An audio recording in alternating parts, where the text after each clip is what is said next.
Bom dia, bom dia. Estamos eu e aqui a Laís, a princípio, né, Laís? A sobrevivente do quinto ano são futuros advogados, futuros colegas de profissão que não querem voltar aqui a assistir aula já que do direito consumidor, né? Olha só, deixa vocês comigo, né? Mas não tem importância, nós vamos seguir, a aula vai estar gravada, de repente o pessoal está com compromisso e não está podendo assistir mesmo. Mas, de qualquer forma, nós vamos seguir a ementa, né, Laís?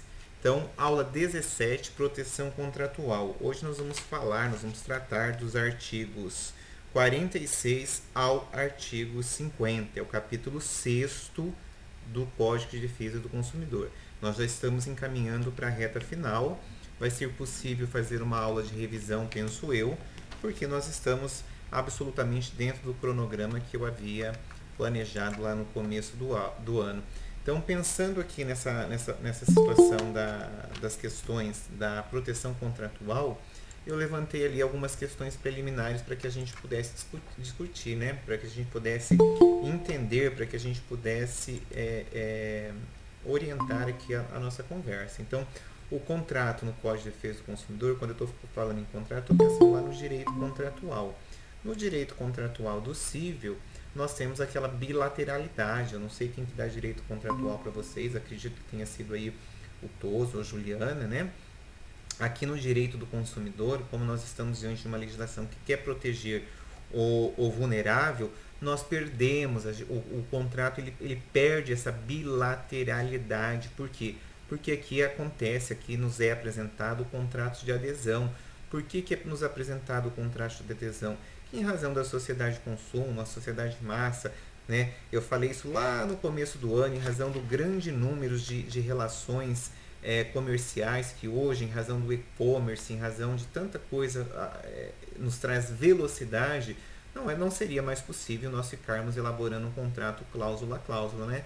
Imagine aí o Banco Itaú, o Banco Bradesco ou qualquer outra instituição financeira sentando ali o gerente com você para discutir as cláusulas contratuais. Nós já temos hoje até bancos virtuais, né, que nem tem mais agências físicas. Então, esse é um cenário atual do direito do consumidor que não tem como corrermos.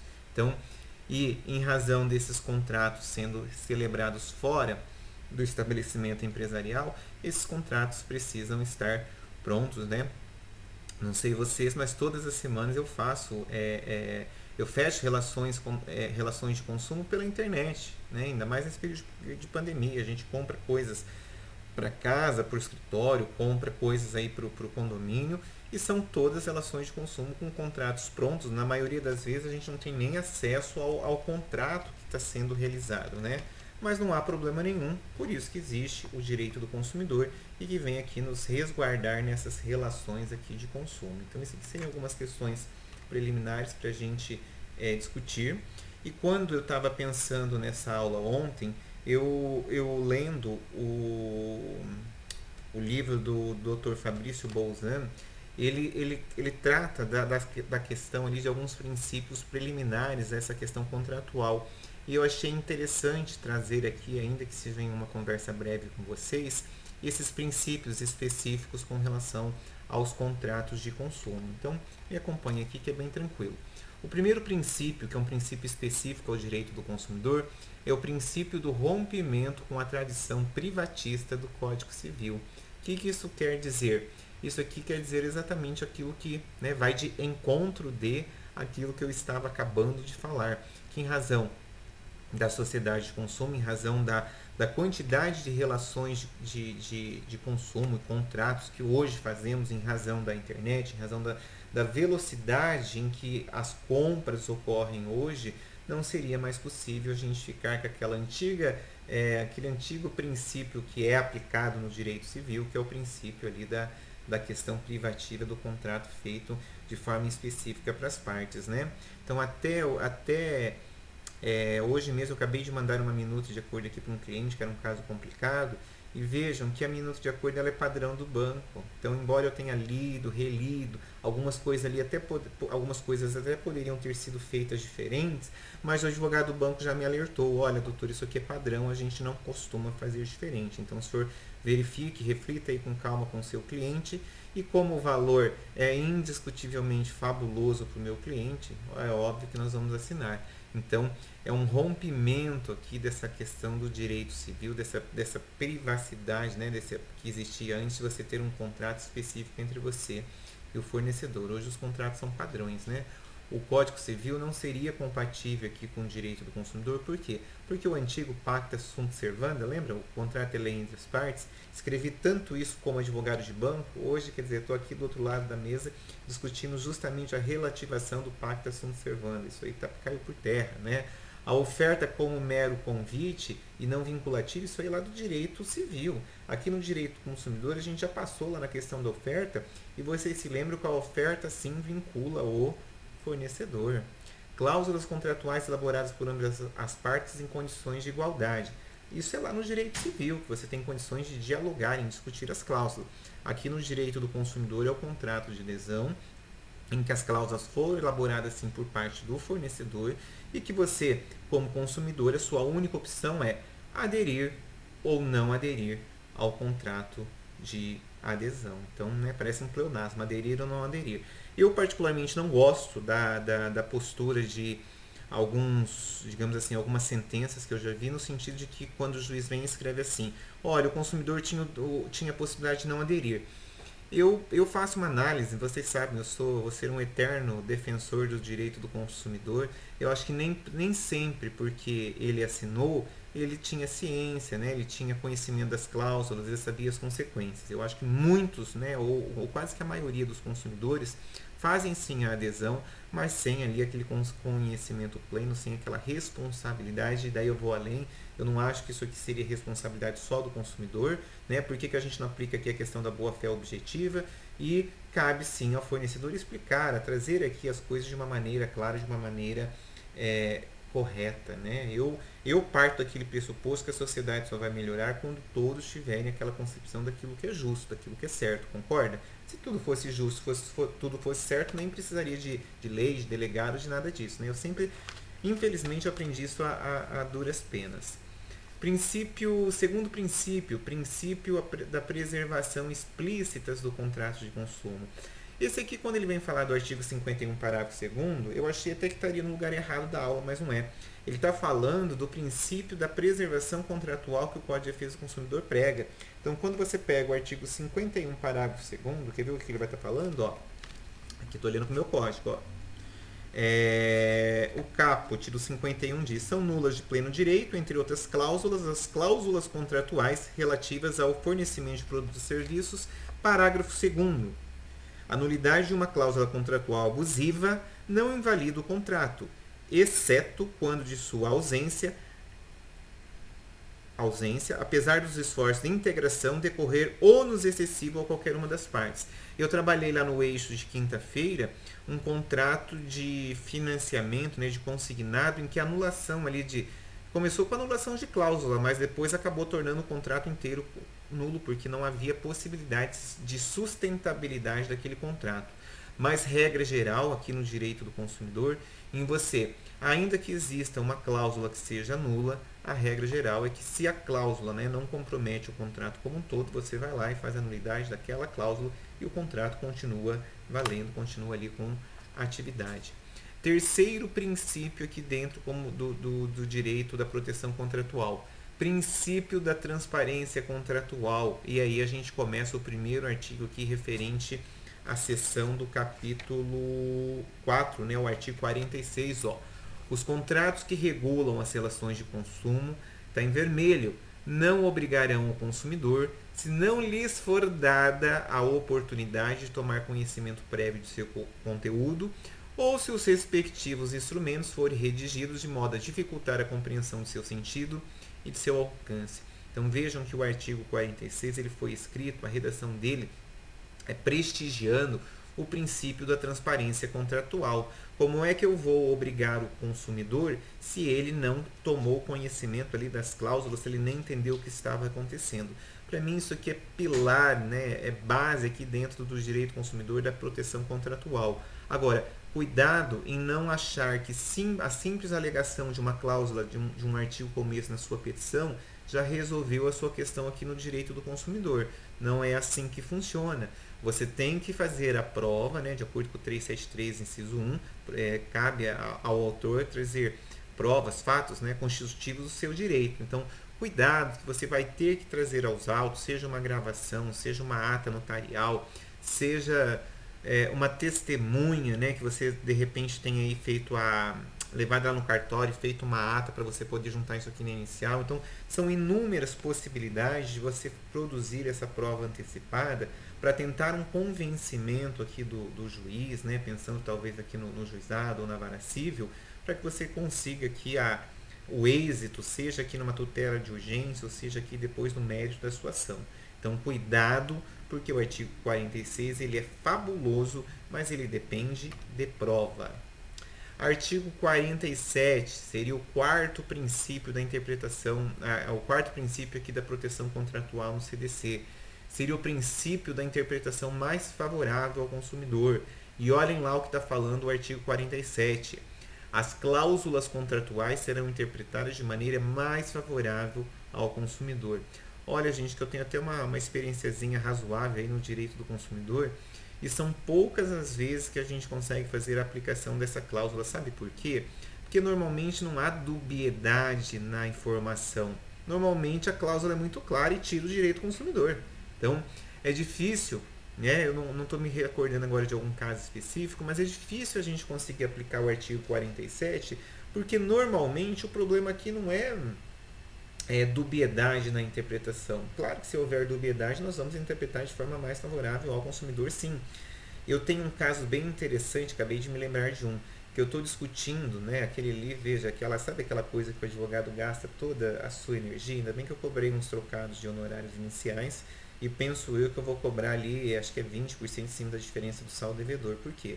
É uma ação que eu estou discutindo uma execução do banco, que banco é aquele? Banco do Sicredi. É uma execução de 2014 em que a dívida, o contrato de financiamento foi de 14 mil, a pessoa pagou mais da metade dele e hoje está devendo 180. Existe essa possibilidade? Desculpem, gente, mas para mim isso aqui dentro do mundo do direito, ainda que você aplique juro do que você quiser, é inconcebível. Para mim isso é enriquecimento ilícito. E uma das coisas que eu estou discutindo, que agora me lembrei, é a questão das cláusulas contratuais serem interpretadas da maneira mais favorável ao consumidor. Porque de forma específica naquele caso, o contrato, como é uma cédula de crédito antiga, o contrato ele é omisso com relação aos juros de mora.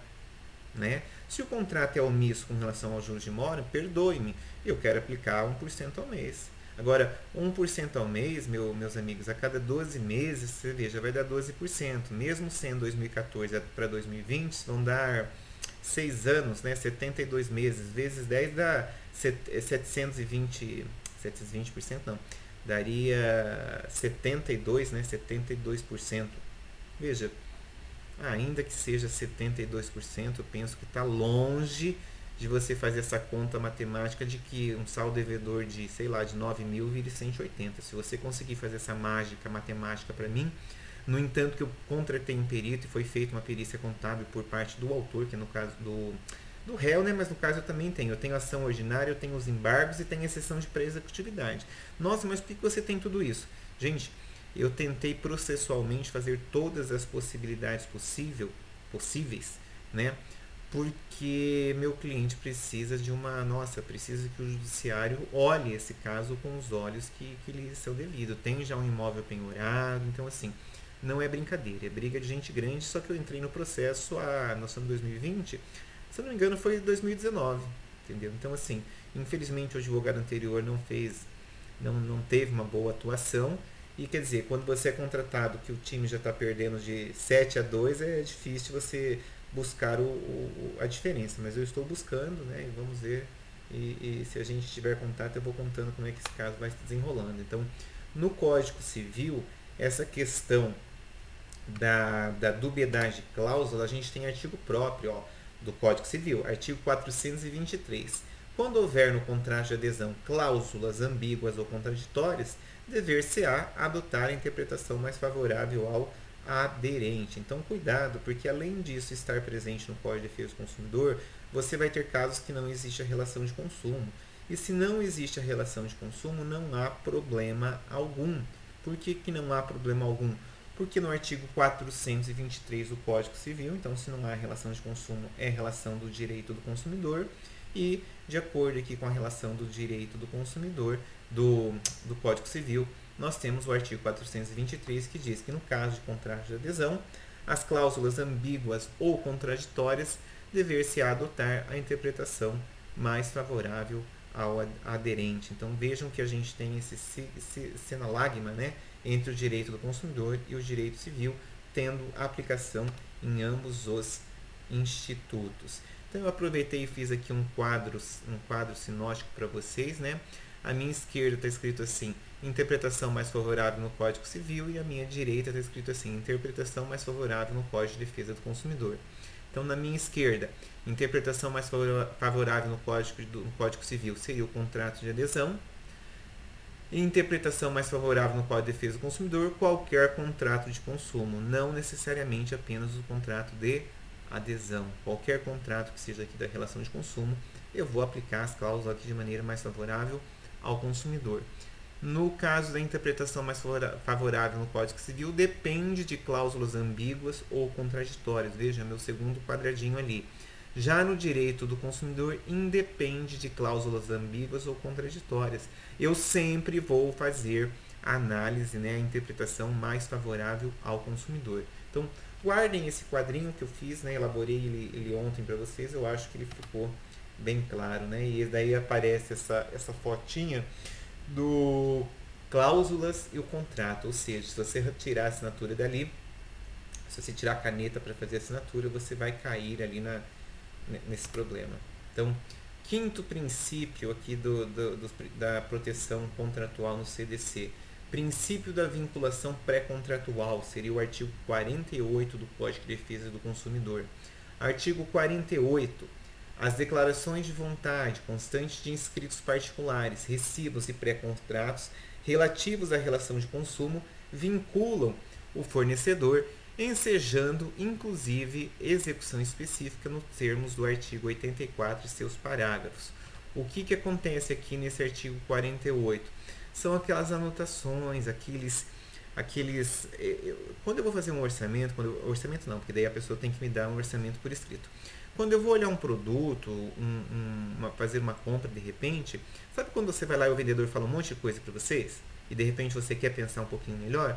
O que eu faço em todas as vezes, né? Não é uma questão de malandragem minha, é uma questão de realmente postura de consumidor. Eu falo para ele, você poderia anotar no papel para mim?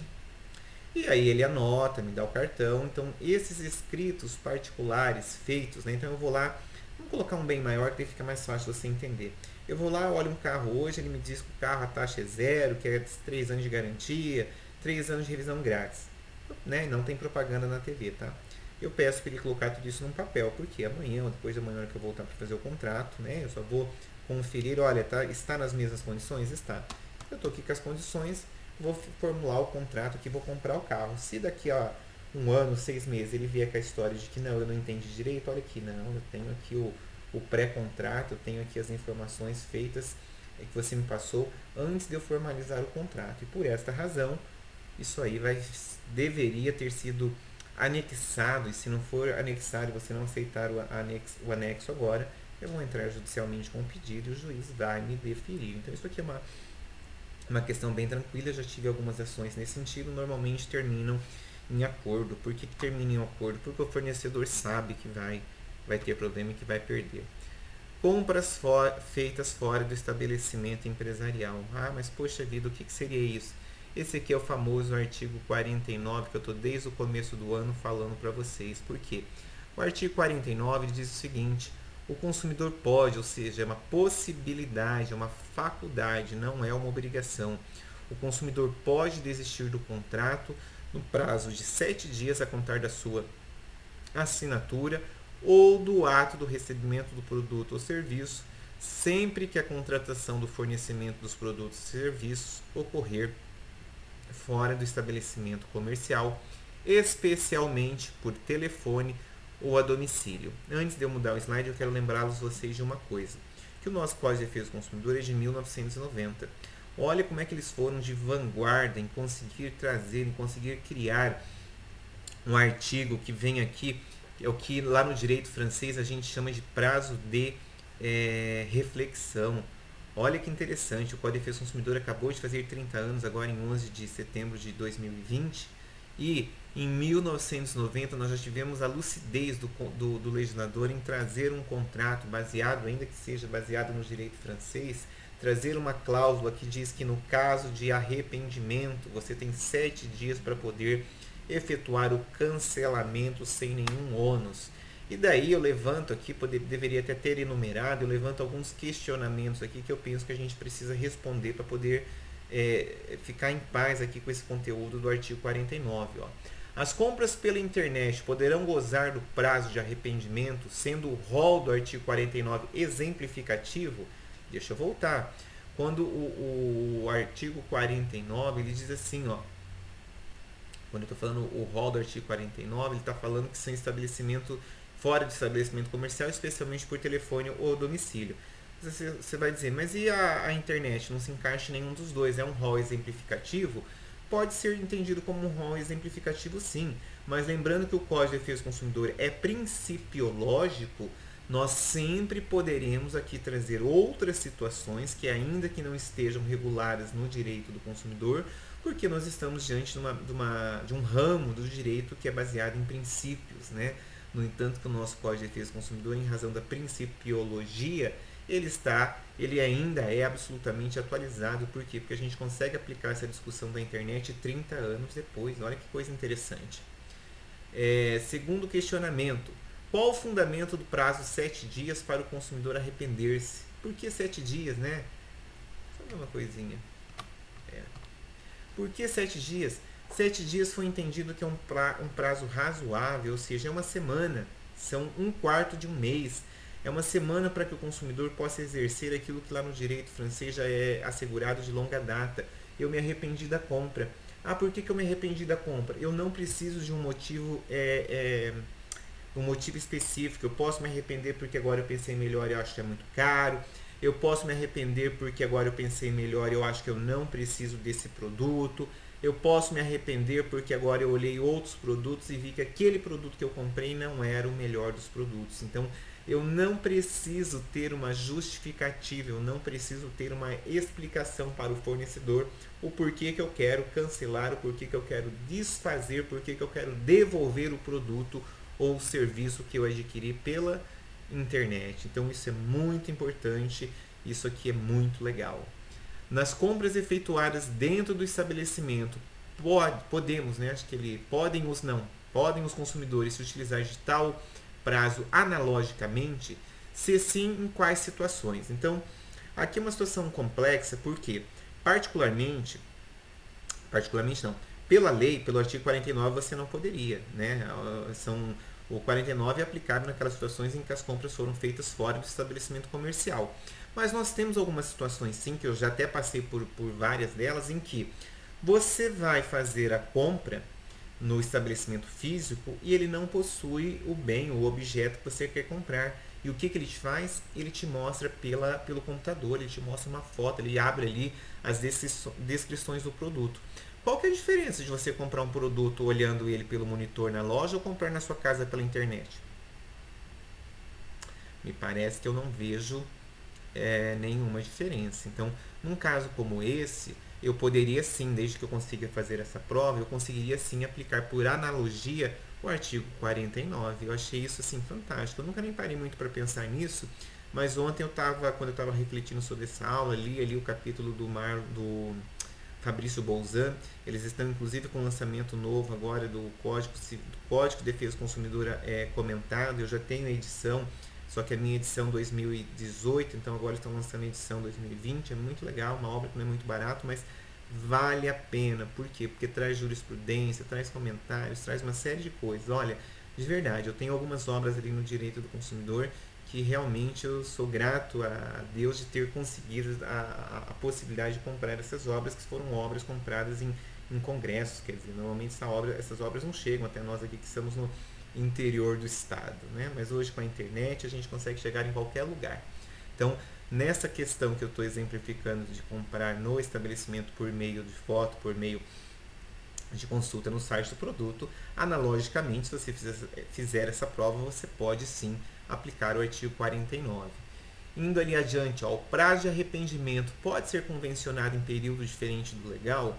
Pode, desde que seja um período maior do que os 7 dias. Ah, prof, mas no contrato está escrito que está reduzindo para 5 dias. É possível reduzir o prazo do artigo 49 para 5 dias, 4 dias? Eu vou fazer essa pergunta discursiva na prova, hein? É possível fazer a redução do prazo do artigo 49 para 5 dias? Sim ou não?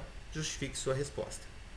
Não é possível. Por que não é possível? Porque, de acordo com o artigo 1º, o Código de Defesa do Consumidor são normas cogentes de ordem pública. Você não pode estar renunciando o direito que seja prejudicial aqui ao consumidor. Posso aumentar o prazo? Posso. Podemos fazer um contrato com 10 dias? Posso. Qual prazo vai prevalecer? O de 10 ou o de 7? O de 10, gente. Isso aqui é tranquilo, mas anotem aí porque eu acabei de ter esse insight. Vou perguntar isso aí na prova para vocês como questão discursiva, né? E daí os alunos vão morrer lá. Mas se bem que a prova agora é online, vocês acham tudo, né? Fica até sem graça. E o último questionamento ali para a gente poder passar para o próximo artigo. A devolução dos valores pagos em razão do exercício do direito de arrependimento pelo consumidor não gera prejuízo infundado ao fornecedor e enriquecimento ilícito ao vulnerável? Não, gente, depende. Sabe por quê? Quando a gente está pensando aqui no direito empresarial, cabe ao empresário arcar com o quê? Com o ônus da sua operação.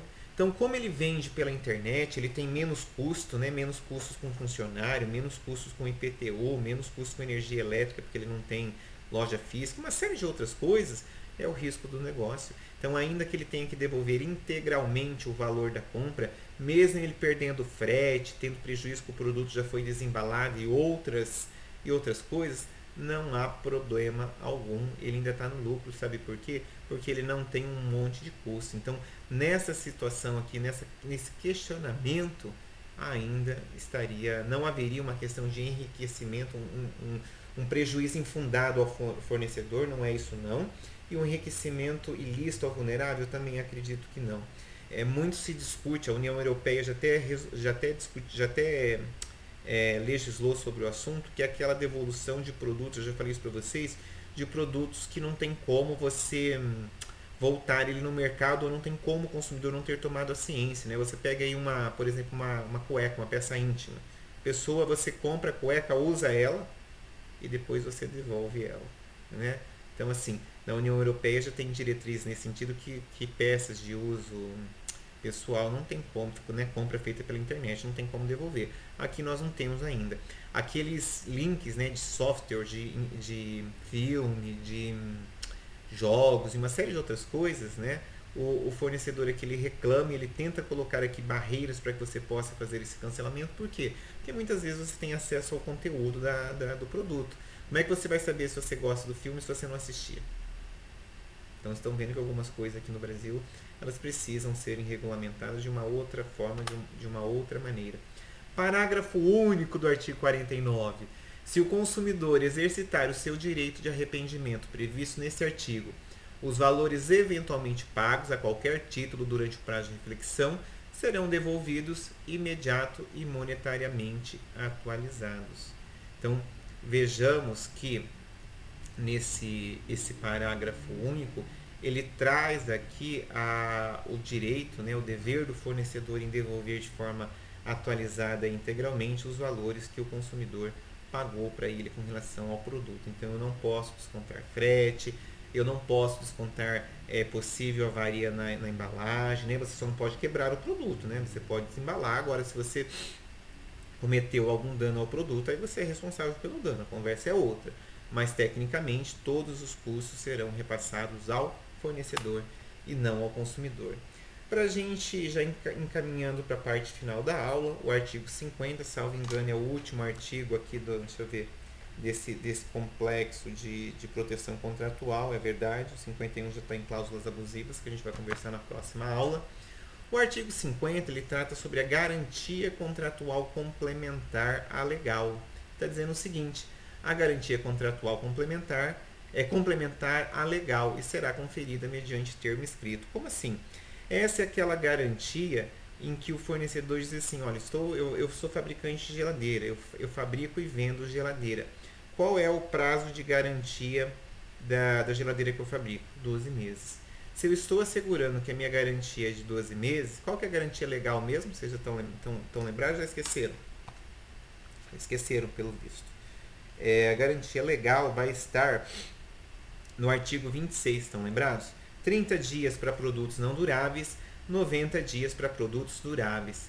E agora, finalmente, a gente está no artigo 50, onde eu posso dizer para você que a garantia contratual ela é complementar à garantia legal. Então, é aquela velha discussão que se você está me dizendo que você está me dando 12 meses de garantia, eu tenho 12 meses mais 90 dias, se for um produto durável.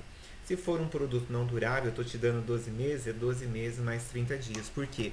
Porque o código, a lei me assegura os prazos de garantia, ou seja, um prazo de reclamações em 30 dias para bens não duráveis e 90 dias para bens duráveis. E daí, vamos ver o que fala o parágrafo único, né? O termo de garantia ou equivalente deve ser padronizado e esclarecer de maneira adequada em que consiste a mesma garantia, bem como a forma, o prazo e o lugar em que pode ser exercitada e o ônus do cargo do consumidor, devendo-lhe ser entregue devidamente preenchido pelo fornecedor no ato do fornecimento, acompanhado do manual de instrução de instalação e o uso do produto em linguagem didática com outras ilustrações.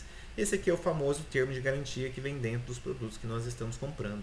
Então, o termo de garantia é aquilo que a gente chama de garantia contratual e ele complementa a garantia legal de 90 dias. Eu disse que essa aula era não era tão longa, então a gente consegue finalizar ela com a finalização aqui do artigo 50, que seria a questão da complementação da garantia contratual à garantia legal. Então, eu vou ficando por aqui e na quinta-feira da semana que vem, na quarta-feira, a gente dá seguimento à questão das cláusulas abusivas. Combinado? Bom resto de semana, bons estudos, bom final de semana, né? Na sexta-feira acredito que a gente se vê lá no mutirão do NPJ, porque é todo mundo, todos os professores, todos os dias, então estarei lá, né? Acredito que com a minha turma de quinta, mas talvez vocês entrem lá na minha sala segundo março. Combinado? Então, bom resto de dia e até sexta-feira.